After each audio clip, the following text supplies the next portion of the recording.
Donations. Whether it was to help others, get something in return, or out of guilt, I'm assuming most people have probably donated money sometime in their life. But what does it take for those donations to help those who are less fortunate, to actually make a difference in society?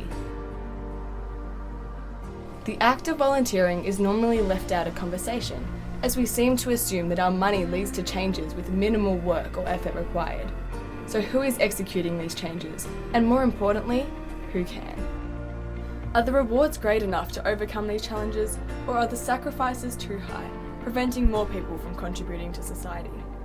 I want to find out the answers to all these questions, and that's why, for the next 2 weeks, I'm becoming a volunteer. Along with the Samunye project, I'm travelling to South Africa to help provide third world townships with more opportunities. But there's one problem. With no trade experience, teaching experience, and no clue what to expect, how much of a difference can a 17-year-old girl make? The Samunye Project's main philosophy is to give young people, young Australians, the opportunity to volunteer and make a difference on a global scale.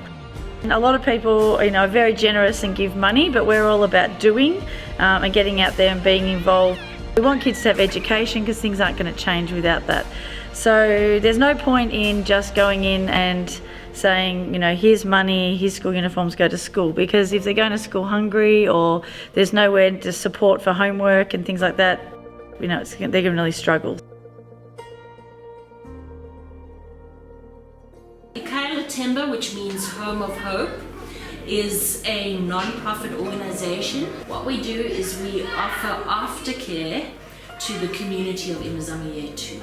I was a vice principal at a private school here in Hout Bay, and I gave up that job. It can be tough at times, so it's more financial, but the good far outweighs the struggles.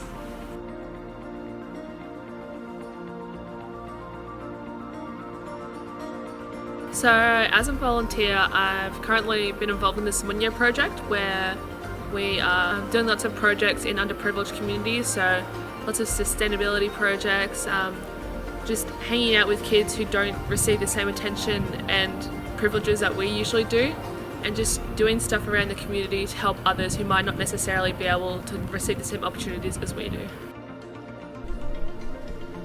But although travelling to Africa seems like a grand-scale act of volunteer work, I still felt as if I wasn't doing enough.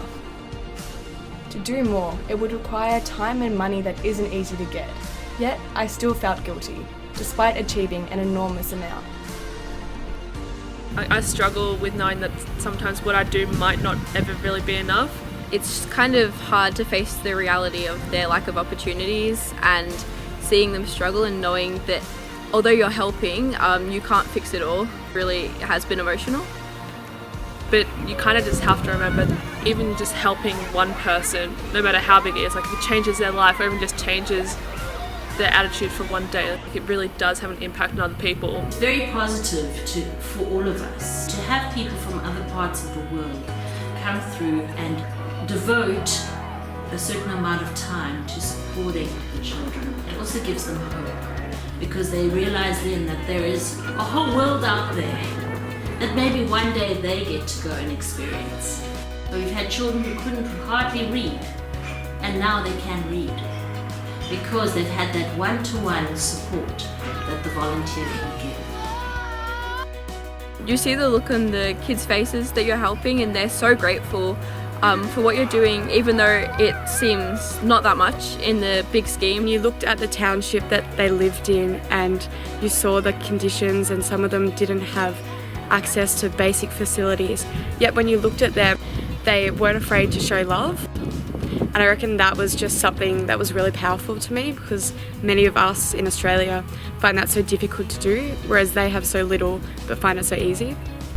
Volunteering yourself unto others is a gratifying experience, as we learn to be thankful for the environment in which we were born into. We all have a mere 19% chance of being born into a first world country, and 19% chance of being handed an established education system, water supply and economy.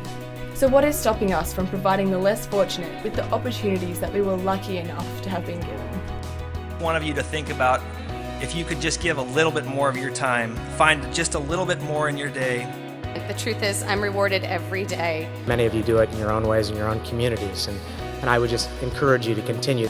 And volunteer just a little bit more. Make us feel like part of a bigger team. I've done a lot of work, but never for personal recognition. Love without expectation. That means if you give someone a vegetable or something, don't expect him to love you.